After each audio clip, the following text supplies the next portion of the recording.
Hello students, welcome to Legacy IAS Academy. In this video, we are going to discuss about a decent possibility of United States involving itself militarily in the Israel-Iran war, and this seems a distinct possibility due to the statement that is coming from the Donald Trump's social media handle or generally when you are talking about press as such. So in one of the recent statement he has released on Truth Social, he has stated that he has basically warned residents of Tehran. Tehran, as we know, is the capital city of Iran, and even he has asked all the residents of Tehran to immediately evacuate as such. So this kind of statement gives a possibility that US might join Israel and attack Iran in the near future. Now, what exactly Donald Trump has stated? Let us try to look at the post.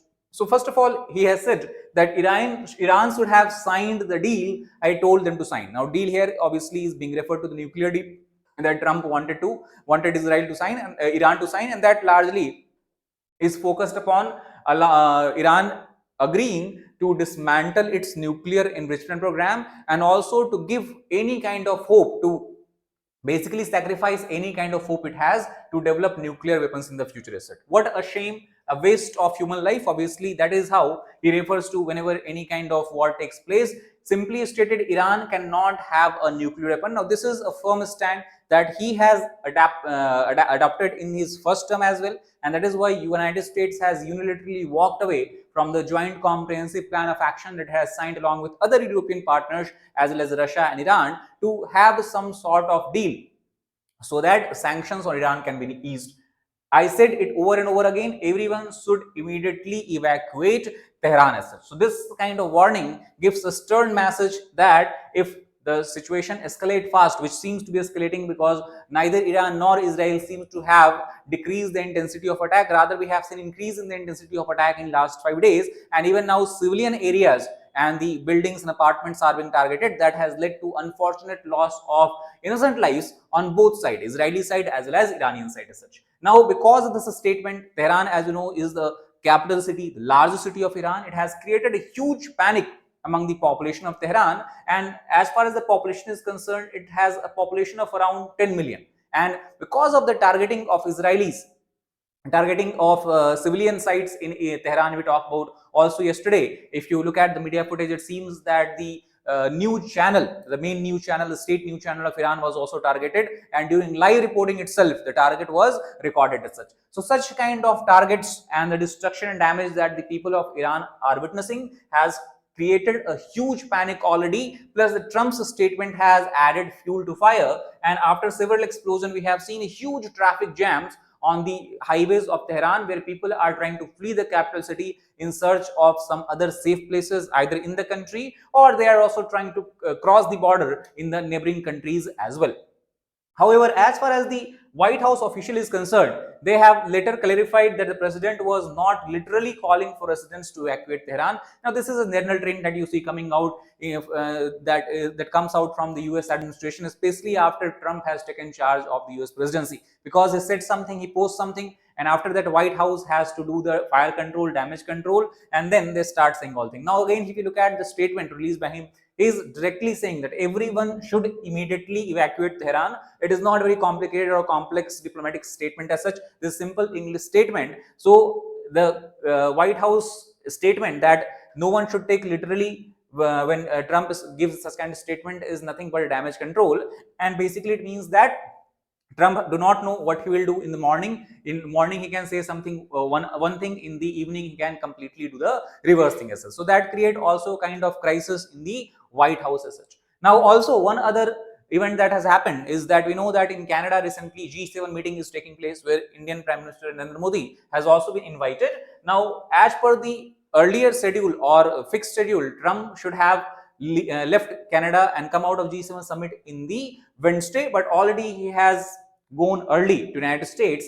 And he also, while meeting Mark Carney, who is the Prime Minister, recently elected Prime Minister of Canada, he has stated that Iran appears willing to discuss easing tension with Israel and should act quickly before it's too late. I see that Iran is not winning this war. They should talk, and they should talk immediately before it's too late. Now, when talk about it's too late, definitely it means that if war drags on and if continuously Israeli civilian sites are being targeted by Iran, that would further increase or intensify the pressure on United States that it should involve itself militarily, or also Iran can then further increase its area or domain of attack and can begin to target United States military, United States strategic points, as well as embassies and all that. That could also drag US in the war as such. Now, in this all situation, we can see that there is a clear division, political division in the US administration, in the US Congress, where we can see both members from both parties, whether it is a Republican Party led by Donald Trump or whether it is a Democratic Party, senators and the House of Representatives,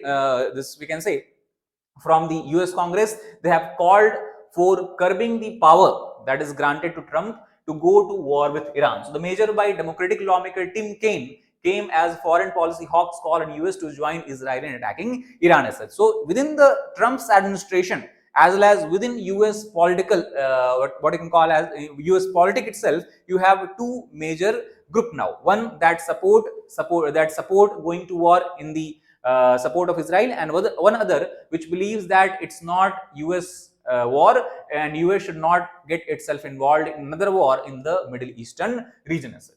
Now, War Powers Resolution of 1973, this particular, if you look at the proposal that was passed, that was actually introduced in US Congress by a Democratic Senator Tim Kaine. So this was what you can call as a resolution that was passed after the Vietnam War that US has fought in the 1970s, and the main reason behind passage of this resolution was to constrain unilateral presidential power to engage in military hostilities. Now, one of the major implications of this particular resolution is that as far as declaration of war by United States against any country is concerned, it is a sole power given to US Congress.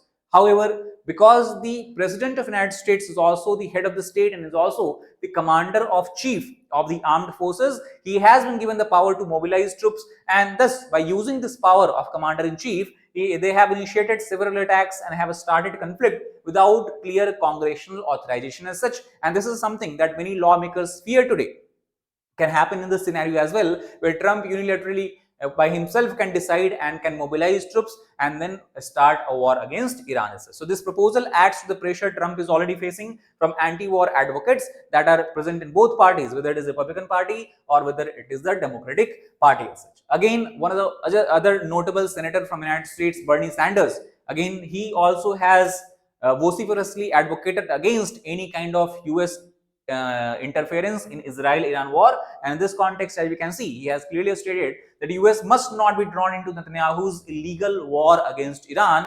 I will be introducing legislation to prohibit the use of federal funds for any use of military force in or against Iran without a specific congressional authorization, with an exception for self-defense. That means what the senators here are trying to do is to curtail the power of President Trump, and they are trying to ensure that US should involve itself in war against Iran only in the case when it comes to the objective of self-defense, only when Iran begins to attack the US interest in the region, such as air bases, such as US personals, and even citizens of US in Israel. For example, as per the recent report, it is believed that more than 60,000 US citizens are currently residing in Israel as such. So to save their lives also, US can then further increase its presence and mobilize troops against Iran as such.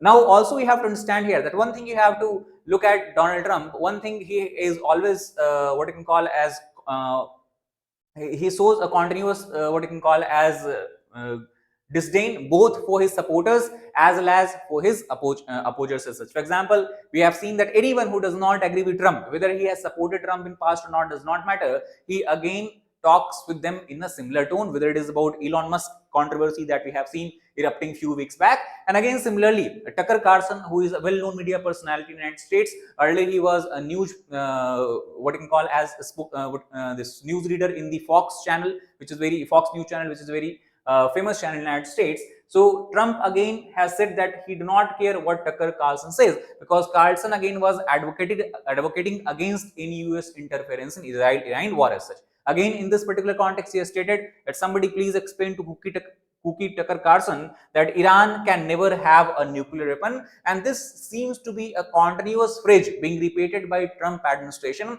that one thing at which both Israel and US strongly agree with is that they should never allow nuclear weapon, they should never allow Iran to have a nuclear weapon as such. So in the case when there is a real possibility that Iran is very close to developing nuclear weapon, that can also cause United States to involve itself in Iran as such.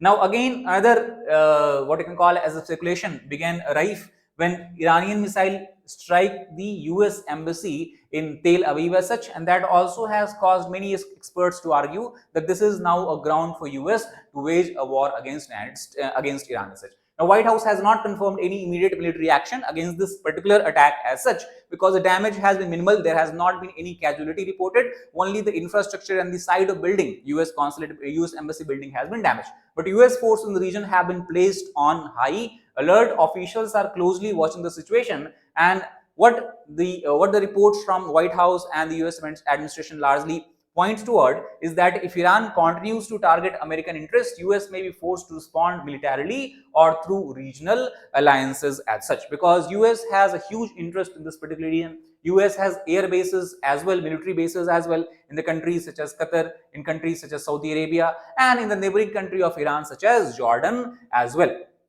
However, as far as the official position of United States in this particular war is concerned, Mark Rubio has clearly stated. Mark Rubio, as you know, is the Secretary of State. So he in the clear term has stated that there was no US involvement or assistance in the strikes as far as Israeli strike against Iran is concerned.